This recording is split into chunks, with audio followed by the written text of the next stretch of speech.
लक्ष्मी का अपने घर में पूरा दबदबा था। हिटलर की तरह वो सारा काम अपने पति और बेटे से करवाती। धीरे धीरे उसके पति की तबीयत खराब रहने लगी। सुनो जी, अब आप बुजुर्ग हो गए हो, काम में भी अब हाथ आपके फुर्ती से नहीं चलते। अरे भाग्यवान, भगवान से डर। तुझसे मैंने शादी अपने इकलौते बेटे के अच्छे पालन पोषण के लिए की थी, लेकिन तूने तो उसका बेड़ा गर्क कर दिया। मैंने क्या किया? पढ़ाया लिखाया, अब नौकरी नहीं लग रही तो मैं कैसे जिम्मेदार हो गई? अब घर में बैठकर रोटी तोड़ रहा था तो मैंने कहा काम ही कर ले। एक तो भला करो और ऊपर से बातें सुनो। तभी सारंग वहां आ जाता है। बहुत भूख लगी है माँ, कुछ खाने को दे दो। अब तुम्हारे पापा का हाथ तो चल नहीं रहा है। मैं ही जा रही हूँ आज किचन में, बनाती हूँ कुछ। हे भगवान, कैसे होगा इतना काम मुझसे? लक्ष्मी किचन में काम कर रही होती है कि तभी अचानक उसे आइडिया आता है। अरे मैं भी ना, अरे यहाँ तो फ्री की नौकरानी ला सकती हूँ मैं, फिर मैं क्यों खाना बना रही हूँ? उस दिन लक्ष्मी सारंग की पसंद का खाना बनाती है और बैठकर उसे बड़े ही प्यार से खिलाती है। खा ले बेटा, खा ले, पेट भर के खा ले। अरे रुक, मैं तेरे लिए ना गर्मा गर्म रोटियां लाती हूँ। सारंग और उसके पिता एक दूसरे की ओर बड़े ही हैरानी से देखते हैं। बेटा सारंग, जरूर दाल में कुछ काला है, वरना ये औरत तो हमें बासी खाना भी सुकून से ना खाने दे। सुनील की बात लक्ष्मी सुन लेती है और जोर जोर से चिल्लाने लगती है। अरे हाँ, भलाई का तो जमाना ही नहीं रहा। एक तो आग में खुद को जलाकर तुम लोगों के लिए खाना बना रही हूँ और ऊपर से तुम्हें दाल काली लग रही है। अरे माँ, पिताजी का ये मतलब नहीं था, तुम बुरा मत मानो। अरे हाँ बेटा, तू कहता है तो मान लेती हूँ। लक्ष्मी सारंग के पास बड़े ही प्यार से बैठ जाती है और फिर कहती है, बेटा मैंने ना तेरी शादी करने की सोच ली है।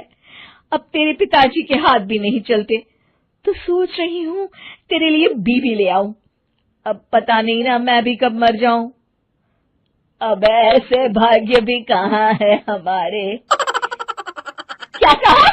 अरे हाँ, तुम तो चाहते ही हो कि मैं मर जाऊं, लेकिन मैं अपनी प्यारी बहू का चेहरा देखे बिना नहीं मरूंगी। हाँ माँ, शादी तो मैं कर लूं, लेकिन मैं नौकरी नहीं करता, फिर कोई क्यों देगा मुझे अपनी बेटी? अरे क्यों नहीं देगा बेटी? इतना बड़ा घर, खेल खलियान है, किस चीज की कमी है हमारे पास? जो आएगी राज करेगी, राज। हम तो ना कर पाए राज, ये बोलो कि एक और नौकर तुम्हारे पास आ जाएगा। मैं कहती हूँ चुप हो जाओ। अरे खुद के घर का खाना बनाएगी तो क्या नौकरानी हो जाएगी? अब तुमसे तो किचन का काम होता नहीं, तो कोई तो करेगा ना। ठीक है माँ, तुम जैसा सही समझो बस। अब मेरी एक शर्त है, लड़की जो भी हो वो दिखने में कैसी भी हो या कहीं की भी हो, बस पढ़ी लिखी होनी चाहिए। अरे हाँ, ला देंगे पढ़ी लिखी बेटा, मैंने कौन सा काम करवाना है उससे। हाँ। और फिर एक दिन पास के गांव की ही रति से सारंग की शादी हो जाती है। रति दिखने में बहुत ही सुंदर थी, साथ ही साथ काफी पढ़ी लिखी थी। रति को लक्ष्मी के सौतेले होने की बात पता नहीं थी। शुरू में जब रति ने सारंग को घर का काम करते देखा तो हैरान रह गई। अरे ये तो अच्छी बात है कि आप घर का काम करते हैं, लेकिन मैं तो घर में ही हूं ना, आप क्यों कर रहे हैं जी? जाइए आप नौकरी के लिए अप्लाई कीजिए ना। तभी लक्ष्मी वहां आ जाती है। अरे रति बहू, करने दे उसे काम। और हाँ, मेरे घर के कुछ नियम है, कायदे हैं, यहाँ बीच में ना ही बोलो तो तुम्हारे लिए अच्छा होगा। रति को लक्ष्मी की बात कुछ अजीब सी लगती है। वो समझ नहीं पाती है कि वो ऐसा व्यवहार क्यों कर रही है, लेकिन उसे लक्ष्मी के सौतेले होने के बारे में कुछ पता नहीं चलता है। फिर एक दिन तो हद ही हो जाती है। सूखे कपड़े उतार कर ले जा रही थी कि तभी उसकी नजर लक्ष्मी पर पड़ती है, जो किसी तरह चोरी से सुनील की अलमारी खोलने की कोशिश कर रही होती है। अरे, ये माँ जी को क्या हो गया? चोरों जैसे क्यों आप मेरी अलमारी खोल रही हैं माँ जी? आपको क्या चाहिए मुझे बताइए। अरे वाह, क्या चाहिए मुझे बताइए। अरे मैं इस घर की मालकिन हूँ, पूरा घर मेरे इशारों पर नाचता है और तुम्हें बताऊं कि मुझे क्या चाहिए? हट यहां से। और वो उसे जोर से धक्का देती है। जैसे ही लक्ष्मी रति को धक्का देती है, उसके सर पर चोट लग जाती है और वो बेहोश होकर गिर जाती है। रति के आसपास पूरा परिवार खड़ा रहता है। डॉक्टर जैसे ही उसे देखकर जाता है, रति को होश आता है। अरे बेटा, तुम दूर क्यों खड़े हो? मेरे पास आओ, मैं तुम्हारी माँ हूँ, कमला। रति के मुंह से लक्ष्मी सारंग की माँ का नाम सुनती है तो हैरान सी रह जाती है। क्या बोला रति बहू? चुप कर डायन, तूने मेरे पति और बेटे का हाल बेहाल कर दिया। अब तू मेरी बहू को भी गुलाम बनाना चाहती है? रुक, अभी मजा चखाती हूँ। ये कहकर जैसे उसे पकड़ने की कोशिश करती है, लक्ष्मी वहां से भाग जाती है।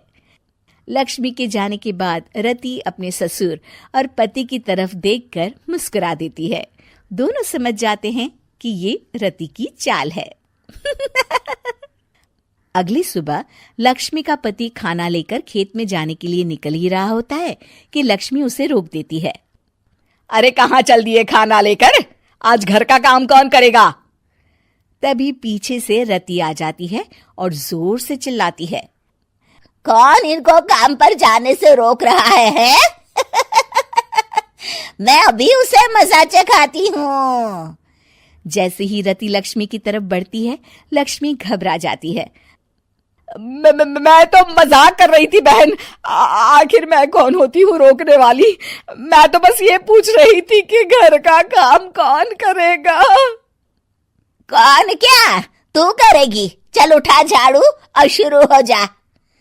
लक्ष्मी पूरे घर में झाड़ू पोछा लगा रही होती है कि अचानक सामने सारंग खड़ा हो जाता है। अच्छा माँ, मैं काम पर जा रहा हूँ। रति के मामा की फैक्ट्री है, मैं वहां आज से मैनेजर के तौर पर काम करूंगा। सैलरी भी अच्छी है। अरे सारंग, तुझे क्या जरूरत पड़ गई काम करने की? और बेटा तू बाहर काम करेगा तो इस बड़े से घर को मैं कैसे संभालूंगी? अभी तो पूरा काम बाकी पड़ा है। तभी वहां रति आ जाती है। अरे बेटा सारंग, जा, नौकरी पे जा रहा है ना, जा। और हाँ, आते वक्त घर के लिए सब्जियां ले आना।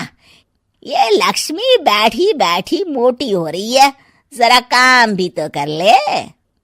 सारंग के जाने के बाद, अच्छा लक्ष्मी, सुन जरा यहाँ। लक्ष्मी अपनी बहू रति को सारंग की पहली माँ जो मर गई है वो समझकर उसके पास जाती है। अरे बहन, ऐसा क्या हो गया जो तुम्हें वापस आना पड़ा? मैं तो बड़े ही प्यार से इस परिवार को चला रही थी। प्यार से तो मैं बहुत साल से तुझे मजा चखाना चाहती थी, लेकिन किसी औरत का शरीर मुझे नहीं मिल रहा था प्रवेश करने के लिए। अब से ना मैं बहू के शरीर में रहूंगी। और हाँ, तूने कोई भी चालाकी दिखाई या मेरे घर के लोगों को परेशान करने की कोशिश की तो तेरा गला दबा दूंगी। लक्ष्मी रति के मुंह से ये सुनकर डर जाती है और शाम को अपने बेटे और पति के सामने जाकर कहती है, तुम दोनों मुझे माफ कर दो। मैं अब तुम दोनों को कभी परेशान नहीं करूंगी। और बहू, तुम मेरी बेटी की तरह हो, बस अब बेटी की तरह ही बनकर रहना। लक्ष्मी उन लोगों को इतना कहकर वहां से चली जाती है और उसके जाने के बाद तीनों एक दूसरे की तरफ देखकर हंस देते हैं।